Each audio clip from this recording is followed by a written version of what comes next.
And sports you need, interesting interviews, and friendly conversation from two guys that go together like Scooby and Shaggy. Mike Will and Tyson Havronic.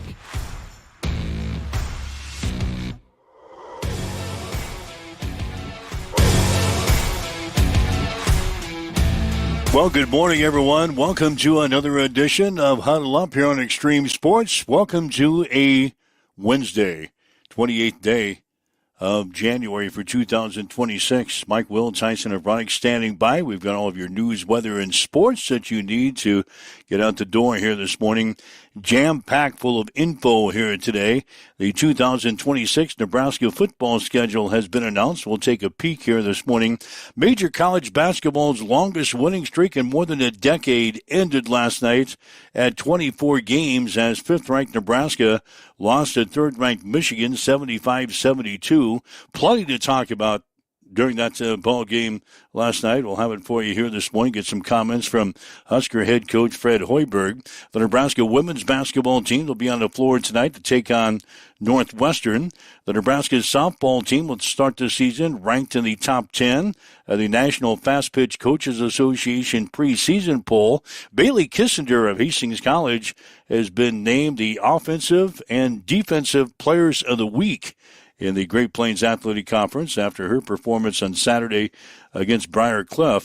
Broncos going to be on the road tonight. They'll play in Yankton, South Dakota against Mount Marty in a couple of games you'll be able to hear later on today here on Extreme Sports beginning at 5:15 this afternoon.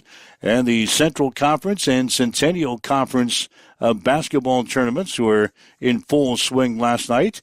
Plus, the Hastings Sodbusters now have a field boss for the summer of 2026. All that and more is coming up here this morning as we welcome in Tyson Havronic from the Western Studios. Good morning, my man. Yeah, good morning. Husker basketball last night, kind of a bummer. But that being said, really proud of the effort that we saw.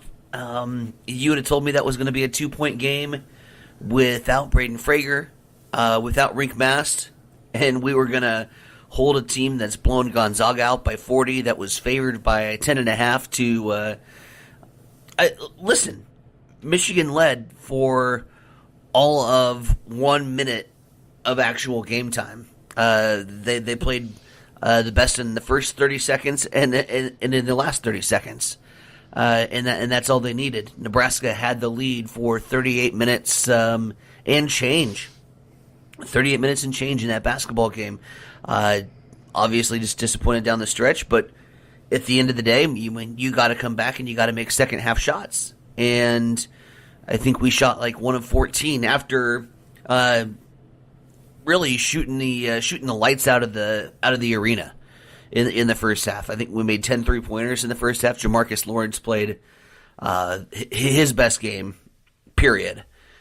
But we couldn't put the ball in the basket in the second half where we are a 3-point shooting team, and we live by that and we die by that. And last night we died by that in the second half, unfortunately. We'll be better. You add two guys that are going to get you double digits. Yeah, listen, man, I think Frager and Mast and a healthy, full-strength Nebraska team comes in, and if they take Michigan on again, those two teams square up the way Michigan played last night. Nebraska wins by 20. Nebraska.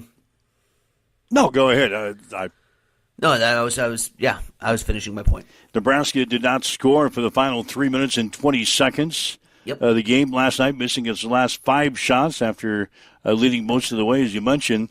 And the Huskers playing without Reich Mast, who was ill.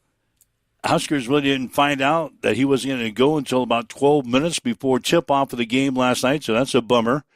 Braden Frager, he's been out with that ankle injury. He didn't even make the trip to Michigan last night, but Jamarcus Lawrence, as you mentioned, Price Sanford led the Huskers with 20 points apiece. A huge disparity at the free throw line. And a lot of people were talking about this morning. Nebraska, 3 out of 4 from the line last night. Mm-hmm. Michigan, 19 out of 23. So we got outscored 19-3 from the free throw line. Yeah. I didn't see the game because I was involved with high school stuff last night. But was it a homer job? Repeat what you said. We didn't score in the last 3 minutes of the basketball game. We made one 3-pointer in the second half. I think we shot 1 of 14. We can't shoot like that and expect to win, regardless of how the officiating goes. I'm not going to even open up that can. I don't want to sit here and play poor loser this morning. The better team won last night. Unfortunately, it was the better team in the first and last 30 seconds of the game, but they held their own. They didn't get down when we went on our runs. They were able to find ways to score. And listen, we're not a bang it inside, get into foul. We're not a team that draws fouls. That's not our offense. Our offense is create spacing and get open looks and knock down threes. So, of course, there's going to be a disparity at the free throw line because we don't pound it inside, especially when we don't have a player like Reek Mast.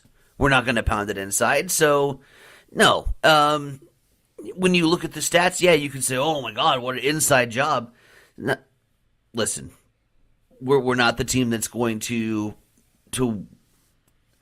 win that free throw battle. You know, we're not going to go to the line equally with other teams. Michigan's got two guys at plus 7-1. Their MO is pound the rock inside. So no, I don't want to start that. It looks bad. You know, like I told you at the beginning of this whole thing, when we crack the top 25, and then when we crack the top 10, and now that we crack the top 5, we got to act like it. Okay, when we lose, because losing happens in college basketball, you got to take it in stride and go get the next one. Right? We can't have losing compound and get into this woe is me and play the victim here. Let's pretend like we belong here. Let's act like a top 5 basketball team, both in players, in the locker room, and as a fan base. And the first thing I see 20 minutes after the game is what a screw job it was by the Big Ten officiating crew and how Michigan's a fraud. And no, we're not acting like it. Let's act like a top 5 ball club. Nebraska suffered its first loss since the final game of the 2024-2025 regular season when they lost to Iowa 83-68 at home on March 9th of 2025. And Nebraska will play host to 9th-ranked Illinois on Sunday. Tip-off of that game will be at 3 o'clock. So back in the frying pan again on Sunday with a top 10 battle against Illinois. Huskers beat Illinois earlier this season. So the Huskers and the Fighting Illini on Sunday, 3 o'clock starting time with no football this weekend. There's your plans for Sunday. Let's get together and watch a little Husker basketball. Nebraska looks to rebound from their loss last night. The Nebraska women, by the way, they're on the floor tonight. They're going to play Northwestern at PBA. Tip-off there will be at 7. You'll be able to see this game on Nebraska Public Media. So, obviously, Nebraska basketball stealing most of the headlines this morning. If you'd like to chime in, have some thoughts about the game last night, certainly welcome to drop us a message on our social media sites here this morning. Or you can call us. Better yet, call us. We'd love to chat with you at 402-834-1330. 402-834-1330. That's the Hamilton Telecommunications fan line. Love to chat with you this morning, either about Nebraska basketball from last night or anything else that might be on your mind here today. One other thing I wanted to touch on before we get too far into the show, the 2026 Nebraska football schedule was announced yesterday. Huskers will open the season with 3 straight non-conference games at home, beginning September 5th against Ohio. Nebraska will also play Bowling Green and North Dakota before starting conference play at Michigan State on September 26th. The Huskers will play other conference road games this year at Oregon, Illinois, Rutgers, and Iowa. The home conference games include matchups with Maryland, Indiana, Washington, and Ohio State. And if you're planning any wedding plans maybe for this fall, you might want to zero in October the 24th. That's the bye week. There's no game for Nebraska on October the 24th. So, yeah, if you're looking to get married and you're looking for a date this fall that doesn't conflict with a Nebraska football schedule, circle October the 24th. That is the open date for the Huskers. So, anyway, the schedule is out. Your first impressions? I mean, looking at the way the teams are currently structured and rosters, demographics, it looks to be a pretty scary Big Ten schedule, conference-wise. We knew that was coming. The non-conference games, they don't scare me. I think we get off to a good start once again. But this isn't a schedule that you run up and you say, "Hey, we can get a shot at this thing." It looks daunting, and I don't know. With the current roster makeup and shakeup, 6, 7 wins out of that. That's not a roster where you say we can run the table and make a run at the college football playoffs. So you're saying 6 or 7 out of the gate? Yeah. Let's just look at it. We open up at Michigan State in the conference season on September 26th. What? Sorry, I was reading the comment section. At Michigan State, our first conference game on September the 26th. Okay. Then we come home and play 2 conference games against Maryland and Indiana. Yeah. And then we go national champion Indiana. Yeah. Then we go on the road on October the 17th and play at Oregon. So we've got Indiana and Oregon back to back. And then after our bye week, we come back and play Washington at home on October the 31st. Mm-hmm. Then we play 2 straight road games. Swell. At Illinois on November 7th and at Rutgers on November 14th. Then we come back and play Ohio State at home on November the 21st. And then we've got the Friday game against Iowa, Black Friday on November 27th. So there you go, the Huskers football schedule for 2026.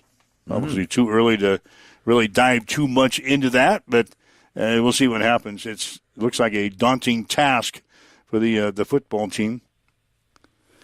What do we got going here? We got a lot of people chiming in on the social media sites already. Talking about Peacock and how trashy of a broadcast app it is. It's not good. I didn't have the audio issues that some were referring to, so I have no idea what you're talking about. That sucks. If it happened. But I saw somebody else that had some audio problems with Peacock and was whining about that. Trash last night. No sound on some of the TV apps. Had to stream the sound on iPad and watch the game on TV. That's interesting. Plus, announcers had no idea. That was funny. They kept talking about Rink Mast and his sickness, and they kept zooming in on the wrong guy. Oh, no. They found another big-ass guy on the team, and they were like, oh, it's Rink Mast. It's like, no, it wasn't. So they were zeroing in. They thought on Mast, and it was not Rick. It was not a Mast on the bench. Correct. God. Let's see. They turned down the sound. Turn down the sound on Peacock and listen to Kent Pavelka with the TV muted. That's neat. It's a philosophy. That's neat. So hey, that's Nebraska from last night. Nebraska and Michigan. We've got Nebraska football. We touched on. We're going to be in Yankton, South Dakota today. Hastings College playing at Mount Marty today. Brutal.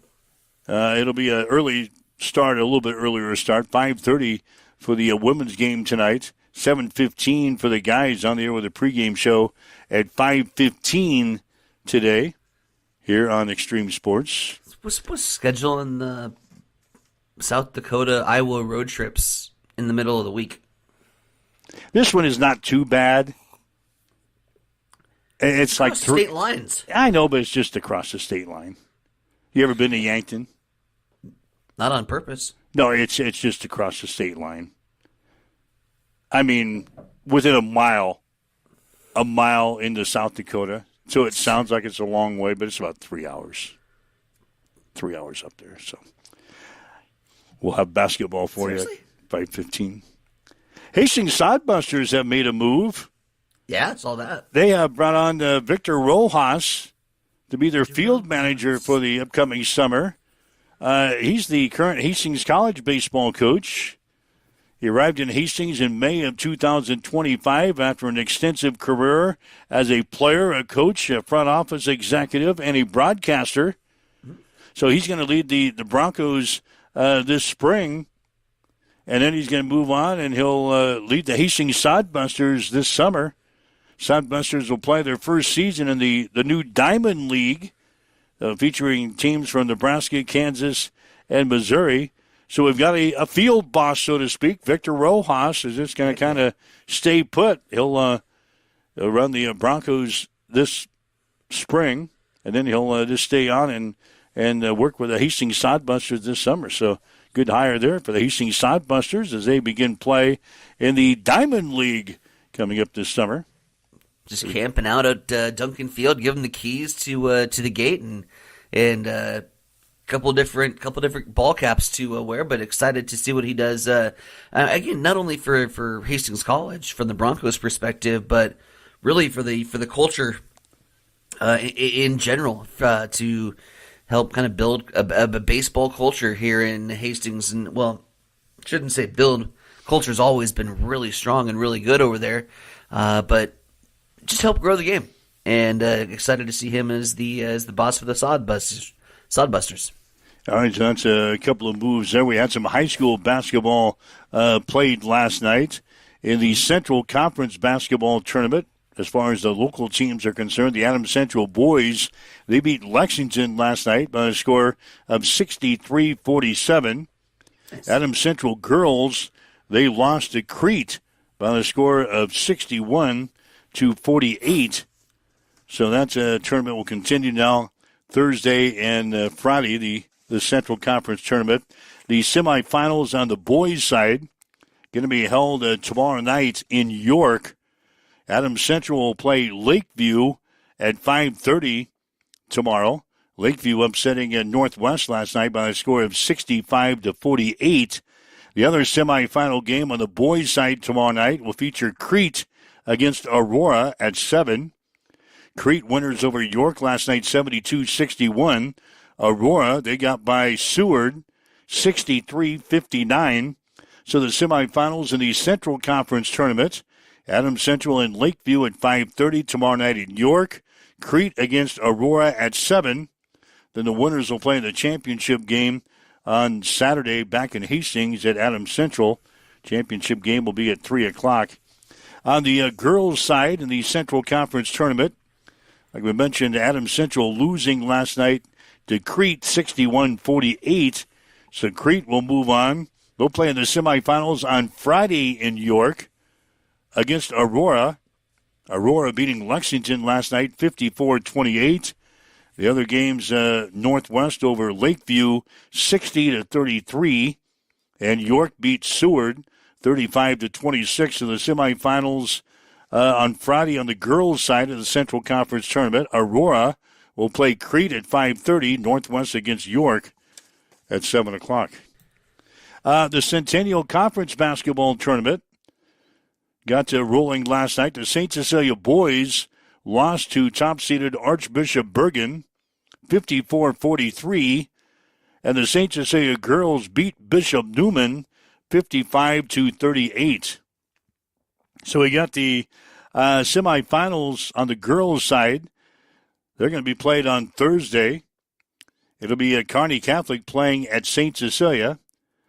And Omaha Concordia is going to be playing, well, let's see.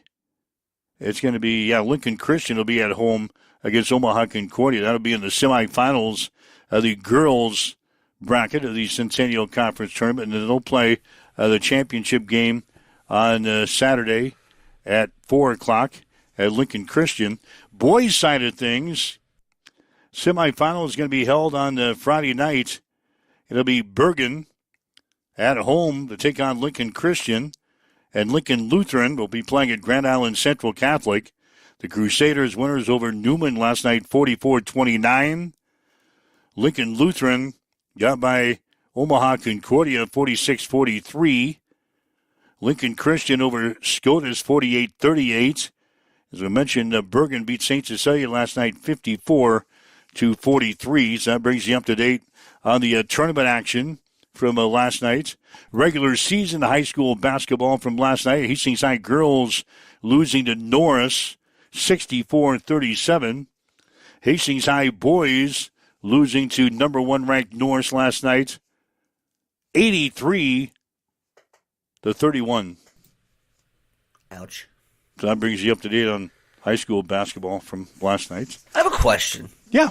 And it's probably going to stir the pot, so you strap in. Here we go. Why do high schools have conferences? Like, it doesn't do anything in the grand scheme of things, right? Like, you get together, you play a conference tournament, you get together, you go have a conference meet if you're in, like, track or, like, speech.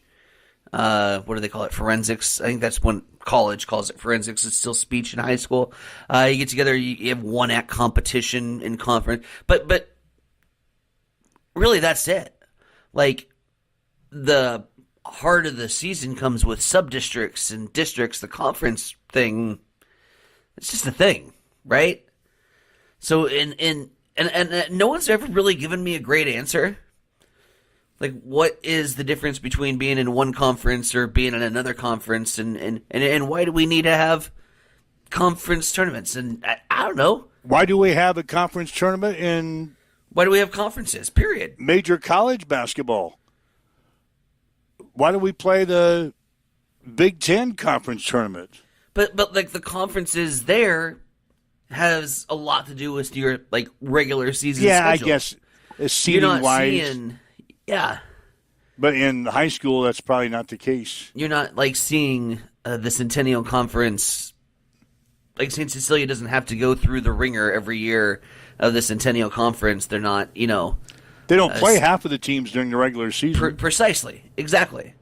So if you're not using it for scheduling purposes, I don't know. And you're just holding a conference tournament, what's the point? Somebody that's in the...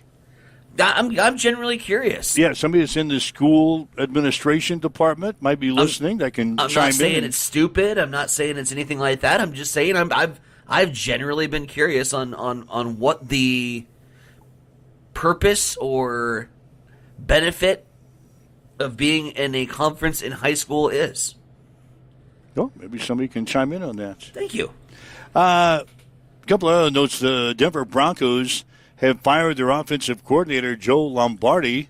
Oops. 2 days after head coach Sean Payton said the team's offense didn't do enough to earn a Super Bowl trip this year. Wide receivers coach Kerry Colbert and quarterbacks coach Addison Lynch also were fired off of the Denver staff yesterday. The Broncos were 14th in the regular season in scoring, averaging 23.6 points per ball game, and the Broncos finished 29th in 3 and outs during the regular season.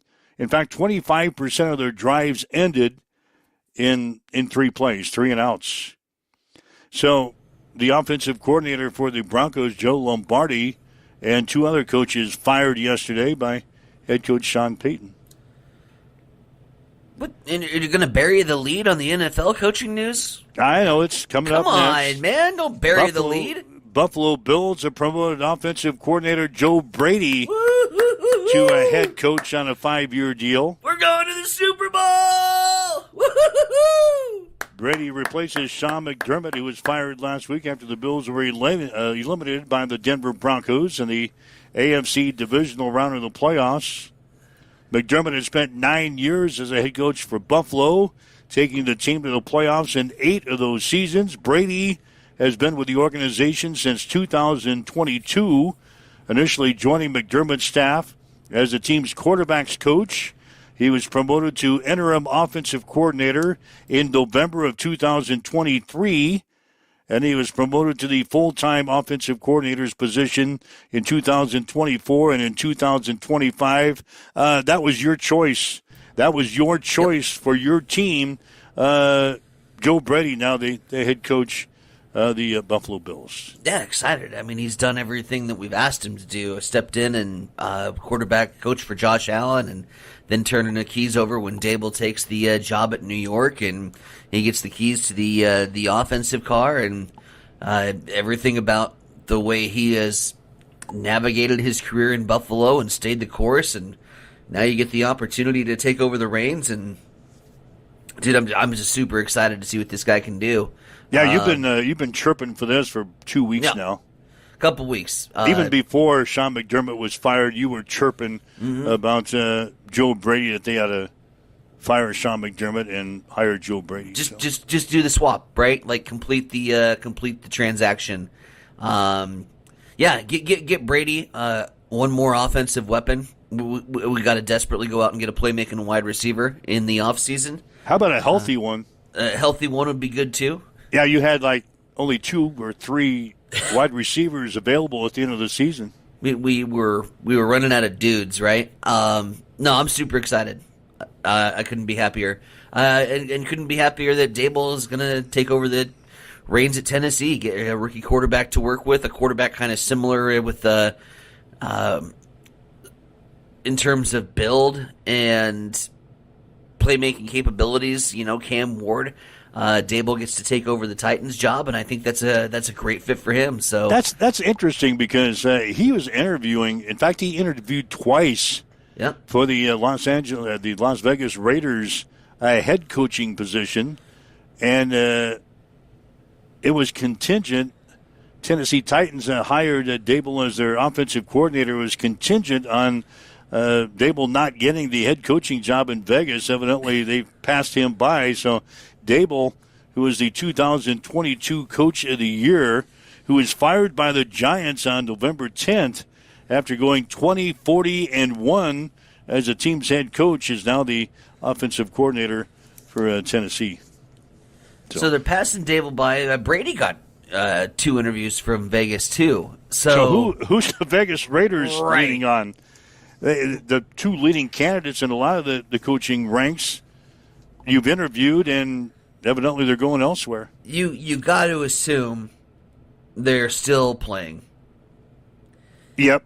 You have to assume that the Raiders are getting Kubiak as soon as he's done with the Super Bowl, or somebody else's surprise move out of the 2 teams that are left. Yeah, otherwise you would have dropped.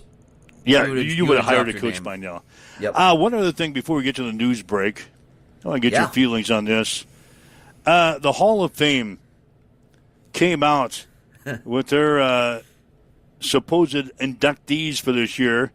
Bill Belichick, the 8-time Super Bowl winning coach, was up for induction into the Hall of Fame this year in his first year of eligibility, and he failed to reach the voting plateau to put him in. He's got an NFL coaching record of 333, 178.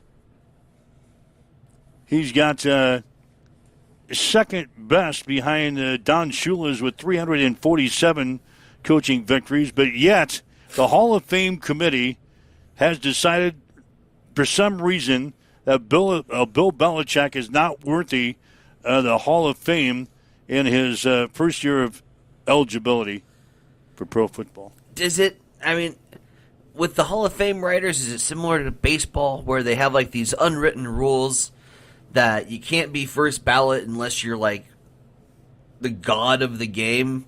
Well, Bill Belichick is the god of the game. Evidently, multiple sources have told ESPN that Spygate and Deflategate, the 2 cheating scandals during the Patriots championship run, came up in deliberations among the voters.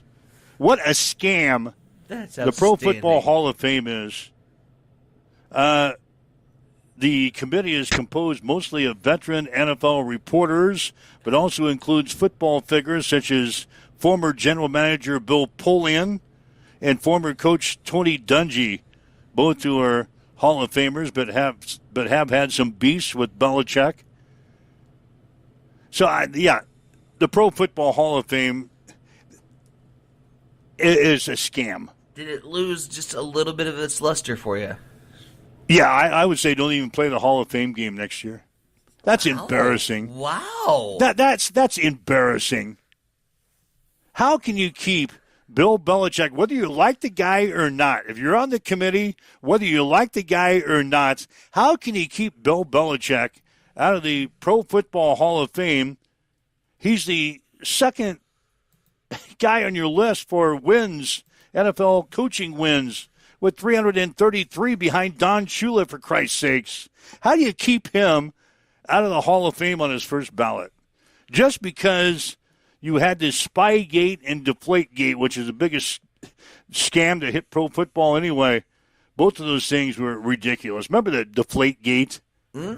That they accused the Patriots of underinflating the balls so Tom Brady could get a better handle on the ball. And then the Patriots went out and won the damn game by like 40 points. Well, just like your tires on your car, when it is cold, your tires lose air pressure. That was in the pool. And they were playing this game in frigid weather. Naturally, the balls are going to be a little bit low on pressure. I didn't know you were this passionate about Bill Belichick. Well, I don't even like Bill Belichick. But don't you think this is ridiculous that he's not a first ballot Hall of Famer? If I really gave a damn about the Pro Bowl Hall of Fame or the Pro Bowl or anything like that, no, it's an accomplishment. It's an award. You know, no. I stopped caring about Hall of Fames a long time ago when, I as a baseball guy, and the reasons that they were holding some people out. Well, it's the same way. It's the same way with baseball, right? No, that has turned into a scam too.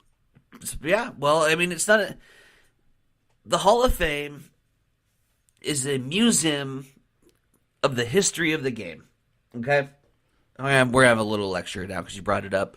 It's a museum of the history of the game, and I don't care if there's eras or certain stretches, periods of the game that you'd like to forget, whether that be steroids or whether that be gambling or whether that be Deflategate, all these things that you mentioned.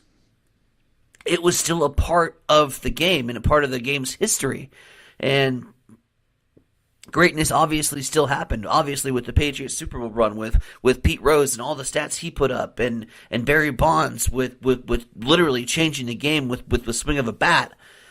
All of these are moments in history and deserve to go into the Hall of Fame. And so to sit here and say as a writer that you have control, some kind of mythical power, and sit here and give your holier than thou bullshit reasons why they can't go into the Hall of Fame. No, I don't accept that. It's like Pete Rose. It's like Pete Rose. Yep. God, he's the all-time hits leader, and you don't have him in the Hall of Fame. Patriots pit crew failed to air up the footballs. All right, waking up with Mike and Tyson here this morning. It's Huddle Up on Extreme Sports. Again, if you'd like to chime in with us, you can. 402-834-1330. 402-834-1330. That's the Hamilton Telecommunications fan line. If you'd like to chime in on our social media sites, we're monitoring those comments as well. 7:34 now. Good morning. This is Huddle Up on Extreme Sports.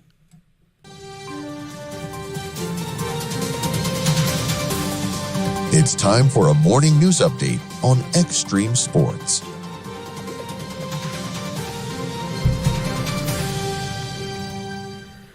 Hastings City Council voted Monday to approve an automated license plate reader system along State Highway 34, authorizing 5 solar panel cameras at major entry points into the city to aid law enforcement and traffic analysis. The measure passed on a 7-1 vote and allows the city to install and manage the system under a 5-year agreement with the Nebraska Department of Transportation. In a separate vote, the council rejected a proposal to eliminate the city's Utilities Advisory Board after a 5-3 vote. Nebraska Governor Jim Pillen has officially filed paperwork to run for re-election in 2026, solidifying his bid for a second term. His campaign reports strong fundraising with nearly $12 million already raised.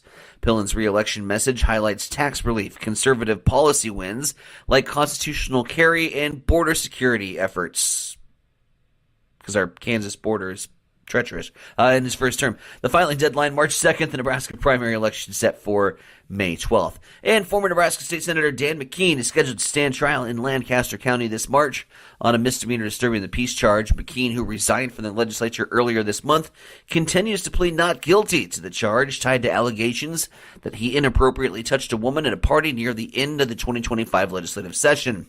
The bench trial is set to begin on March 19th, and if convicted, he faces up to 3 months in jail, a fine, or both. It's now 7:36. We'll head over to the East Side Studios. Mike, what's going on in sports? Bailey Kissinger of Hastings College has been named the Offensive and Defensive Player of the Week in the Great Plains Athletic Conference. She scored a career-high 32 points in Saturday's 102-82 win over Briar Cliff. She also came up with 5 steals and upheld Briar Cliff to 36 second-half points. Hastings College basketball teams will play at Mount Marty tonight. The women beat the Lancers 82-61 earlier this season at Hastings. The men lost to the Lancers in overtime, 91-87. Women's game will be at 5:30 tonight with the men to follow at 7:15. We'll have the action on Extreme Sports beginning with a pregame show at 5:15 this afternoon. In the Central Conference basketball tournament last night, Adams Central boys beat Lexington 63-47. Adams Central girls lost to Crete 61-48. In the Centennial Conference tournament, the St. Cecilia boys lost to top-seeded Archbishop Bergen 54-43. The St. Cecilia girls beat Bishop Newman 55-38. In regular season basketball from last night, Hastings High girls lost to Norris 64-37. The Hastings High boys lost to number 1 ranked Norris 83-31. That's a check in your sports headlines at 7:37 on Extreme Sports. It's time for a morning weather update on Extreme Sports with Chief Meteorologist Tim Jones. Enjoy your Wednesday because it'll be the warmest day of the next 5 or 6 days or so. Today, 41 is the high, light winds out of the east, 5 to 10 miles per hour, plenty of sunshine. More clouds overnight tonight, a low of 14. 29 is the high on Thursday, a chance of some light snow in the morning. Increasing chances for snow Thursday night into Friday, an overnight low of 11 with a high on Friday of 19 and then 4 below heading into Saturday morning. That's a check your forecast. Right now, as you wake up, get going, we've got partly cloudy skies. West winds at 6. Temp stands at 17 in Hastings. Hi guys, this is Justin Consrick with Adam Marshall Land and Auction. Just want to talk to you about how we do things. I talk to farmers every day. A lot of guys just want a simple, honest way to sell equipment. That's why I work with Adam Marshall Land and Auction. We know the equipment, we know the buyers. We run real auctions with no buyer's fees, which brings in more bidders and stronger results. From one machine to the full lineup, we handle marketing, the details, the sales start to finish. We're just real people with real auctions, real results. If you're thinking about auctioning equipment, reach out and give us a call at 308-991-5429.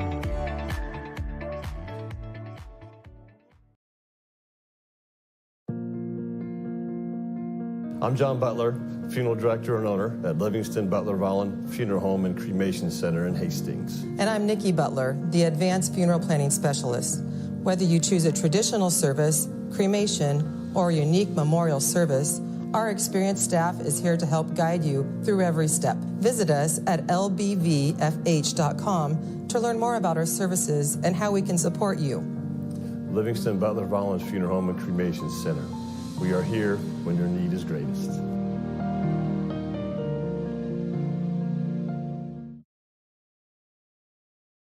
Hamilton has been providing IT solutions for businesses across the state of Nebraska for more than 3 decades. We know that Nebraska businesses are a driving force of support for the communities in which we live and work. We keep them connected and protected by delivering cybersecurity, hosted phones, and managed IT. We are grateful to be part of our Nebraska communities and to support their technology needs. More information at Hamilton is Business. NASCAR fans, it's time to put your race knowledge to the test. Welcome to the Extreme Sports Fantasy NASCAR League. Pick your drivers, score points every week, and climb the leaderboard as the season heats up. Create your own league to battle your friends, or join the official Extreme Sports League and compete with fans everywhere. Want into the Extreme Sports League? Email info@x-streamsports.com. Ready to race? Sign up today at x-streamsports.com/fantasy.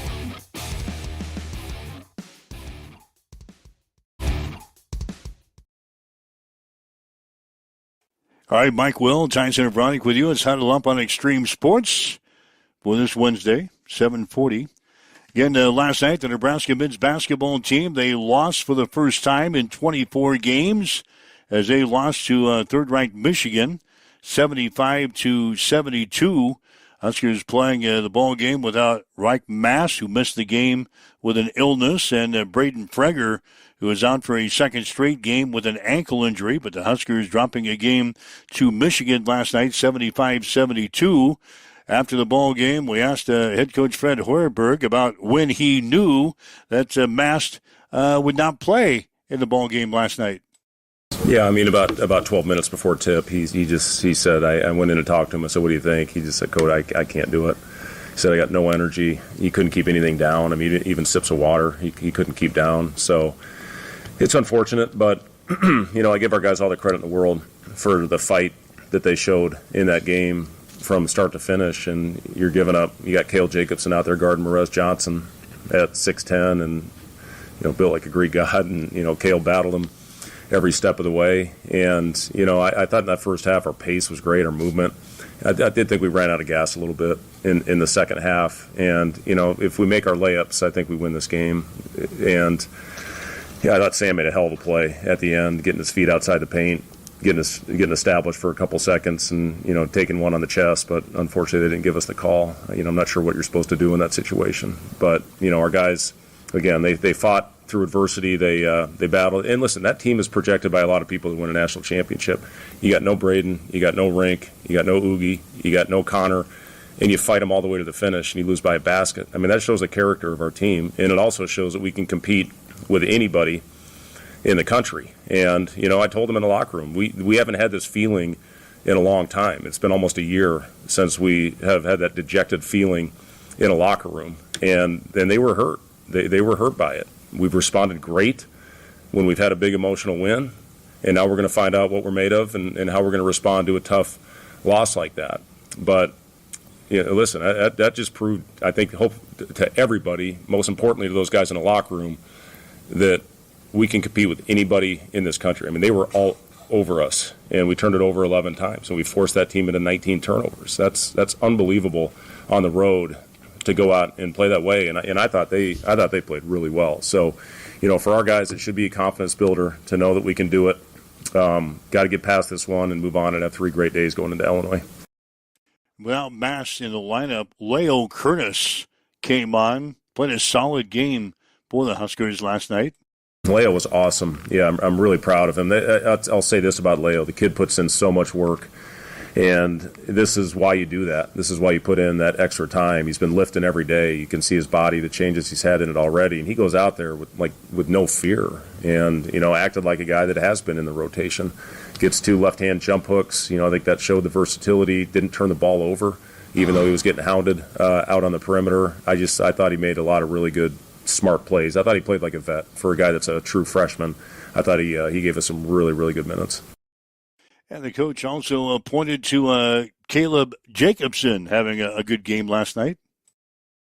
Tough as nails, and a winner, and a guy that I mean, we needed somebody to put the ball in the hoop, and Cale provided a couple really good plays. And like I said this, guys, we had a couple threes that hit every part of the rim, bounced out. You missed a couple layups, or we're having a pretty good celebration right now, but it didn't happen. And but yes, Cale on both ends. I mean, he knows every position on the floor, and that's why when you're down a guy, it doesn't matter what position. It's the luxury of having a guy like Cale on your roster. So the Huskers lose last night to Michigan, 75-72.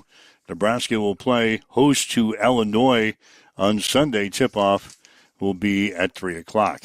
Again, we had some high school basketball on the air last night. Adams Central in the Central Conference basketball tournament. Adams Central boys beating Lexington by a score of 63-47.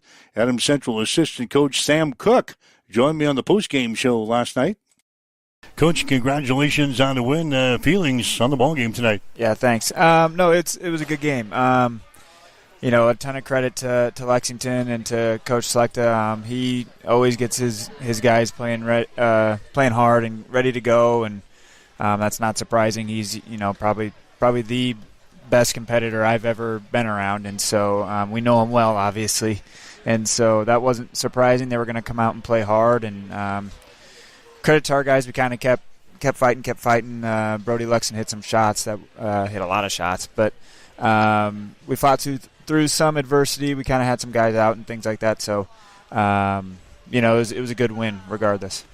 Yeah, let's talk about the coaching matchup. First of all, Tyler down there leading the way for Lexington. You've got a Select out there running the floor. You've got a Select on the bench. It was like a family reunion tonight, wasn't it? It is a lot of the time, yeah. And we all love him, and he knows that. And he is, and I don't think I'm stating this lightly, he is probably the best winner competitor that a lot of us probably have been around. And so we have a ton of respect for him, obviously, and his guys and his team.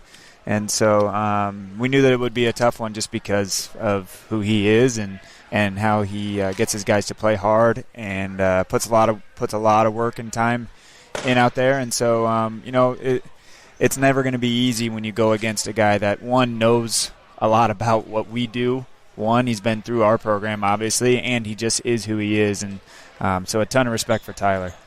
Number 2 on the list tonight was you guys were really undermanned. Of course, you didn't have Hunter, obviously, from Christmas time, and then Cohen ill tonight. He didn't play, so it really put you behind the 8 ball offensively and defensively, didn't it? Yeah. Having obviously Hunter out and has been out for a while, but then Cohen's sick and Trey goes out, and so when you have those three go out at some point, or not playing the game to some degree, things change a little bit. But that's I guess why that's some adversity that we had to play through. And credit to our guys, we played through it and finished out the game. So again, Brody Luxon was a guy who really stepped up in the first half of play. He scored 17 points, scores 20 for the ball game. But talk about his performance there in the first half. He got loose and knocked down a bunch of trays for you. Yeah, we talked about, with all of our guys, not just Brody, but we talked about the last few games we haven't shot it extremely well, to say the least. And so we talked about at some point, we're gonna break free. Somebody's gonna hit some shots. That happened to be Brody, probably the most of tonight, obviously, and we had other guys hit shots too. But Brody's got that ability in him. It just sometimes it happens, sometimes it doesn't, and so we just told him to keep shooting, and try to speak some life into him. And he shot it well tonight. 17 in the first half. He ends up, like we said, 20 for the ball game. So they kind of shut him down in the second half. Did they do anything on him? Special in the second half? I don't know necessarily what they changed to get to Brody quicker, or I think part of it was we realized we didn't shoot a ton of twos, and that was part of our halftime talk, because we wanted to try to get some more stuff at the rim if possible. And so we didn't necessarily change our game plan or anything. Obviously, we'll take the open threes when they're there, and especially when Brody's shooting that well, or anybody at that point. But we just realized, we wanted to try to get some more stuff at the rim, some inside-out stuff, and so that was kind of just something we were looking for that was a little different. you guys the number one seed in the Central Conference tournament. But, boy, feel like you got to be the underdogs here in a lot of these games, don't you? Yeah, and that's kind of one thing we mentioned is, that's probably what other people think as well. And so, if that's the perception, that's okay. And we're just going to try to come out and get better every game. And I know that sounds cliche, but that really is the truth is we want to be playing our best basketball late in the season. And so this is another more growth opportunity for our guys. And this was another, it was kind of a weird situation with, like I said, some guys out that aren't normally out. And so it was good for us just because we fought through that and played hard to the end. So. You got the semifinal round coming up on Thursday against either Northwest or Lakeview. So just moving into the next round in the winner's bracket is a good feeling. Yeah, it is. It's a good feeling. You just want to keep playing, obviously, as many games as you can and against the best teams that you can. And we're going to have to prep and get ready for both of them. Obviously, we have not seen Lakeview this year, but we have seen Northwest, and that was at their place, and they beat us pretty handily out there, so we got to be ready for them for sure. If that's who it is, or if it's Lakeview, we'll prep and get ready for Lakeview too.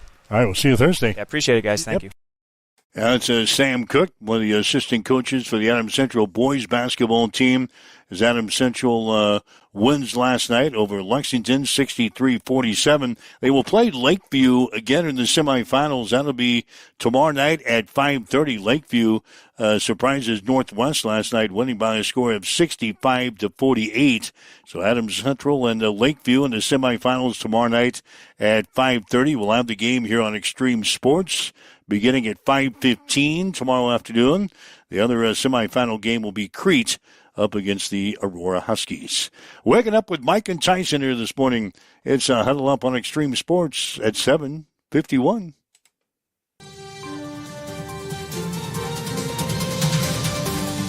It's time for a morning news update on Extreme Sports.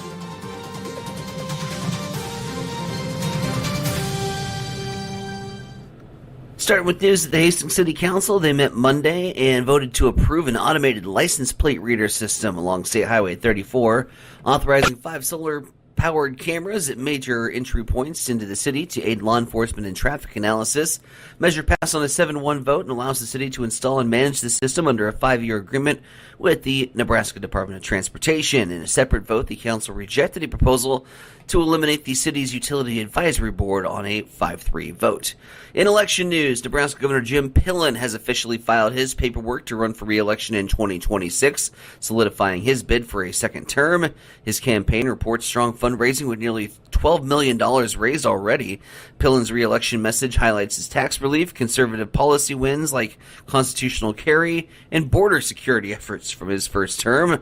Filing deadline is March 2nd, and the Nebraska primary is set for May 12th.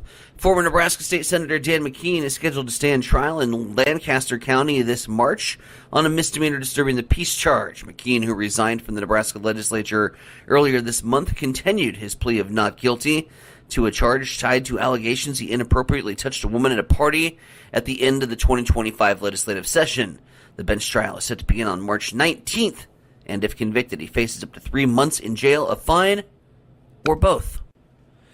It is now 7:53. We'll head over to the East Side Studios. Mike, what's going on in sports? 2026 Nebraska football schedule has been announced. The Huskers will open the season with 3 straight non-conference games at home, beginning September 5th against Ohio.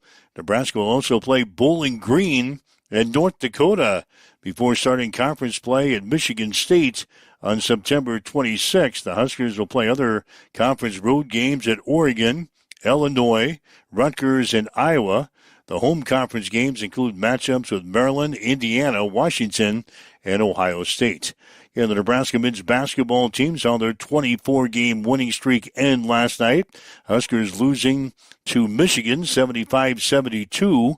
Nebraska now 20-1 in the season, 9-1 in the conference. They'll play host to 9th-ranked Illinois on Sunday. Tip-off will be at 3 o'clock.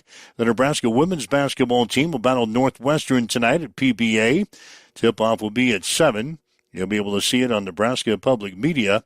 And the Nebraska softball team will start the season ranked number 10 in the National Fast Pitch Coaches Association preseason poll. Huskers finished 43-15 last year and advanced to the NCAA Super Regional before losing to Tennessee in 3 games.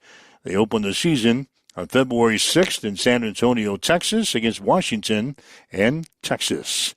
That's a check in your sports headlines, 7:54 on Extreme Sports.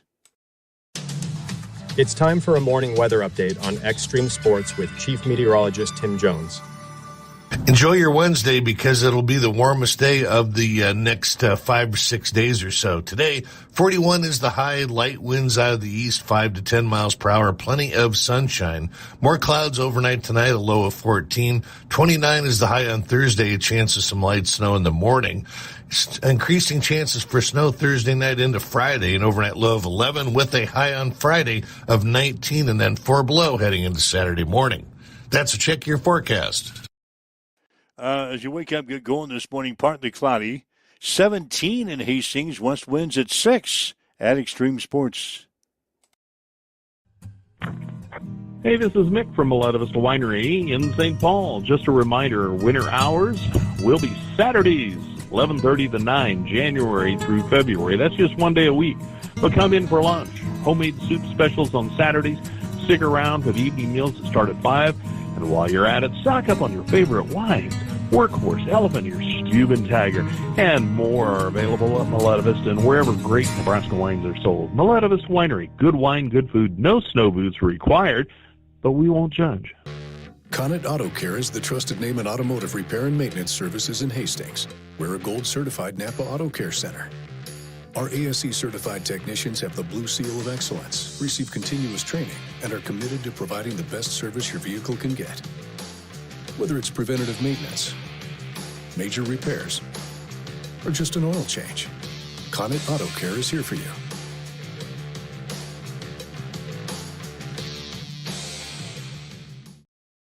Get ready for the ultimate trivia experience with Extreme Sports Trivia. Play from anywhere at home, on the go, or at your favorite bar or restaurant.